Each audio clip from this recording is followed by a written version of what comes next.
এটা আল্লাহর কোরআন না যে আইন পরিবর্তন করা যায় না। কেন দুইটা বাচ্চার জীবন এইভাবে নষ্ট করলো? মাননীয় শিক্ষা উপদেষ্টা উনি অত্যন্ত ভালো মানুষ, ওনার কাছে আমাদের জোর দাবি যাতে নেক্সট পরীক্ষাগুলা এই আমার ছেলে দিতে পারে সেই জন্য মাননীয় শিক্ষা উপদেষ্টা এবং স্বরাষ্ট্র উপদেষ্টা এবং মাননীয় প্রধান উপদেষ্টা উনি অত্যন্ত মেধাবী মানুষ এবং এদেশের একদম গর্ব নামপতি নেবলজায়ী।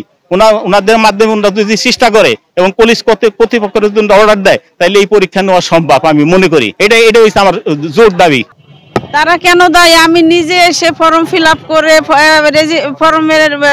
ফর্ম ফিল আপের টাকা দিয়ে আমি ব্যাংকে জমা দিয়ে তাদের করে গেলাম, তাইলে পরে কেন আমার ফর্মটা গেল কোথায়? এবং তারা যদিও কলেজ থেকে হারাই থাকে তারা তো আমাদের জানালো না।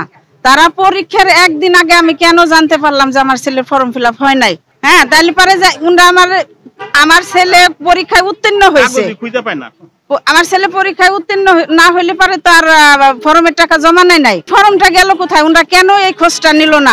আমাদের যদি গাফিলতি থাকতো তাইলে পরে আমরা এটা মাইনে নিতাম। যেহেতু এটা কলেজ কর্তৃপক্ষের গাফিলতি, উপযুক্ত শাস্তি আমরা দাবি করি।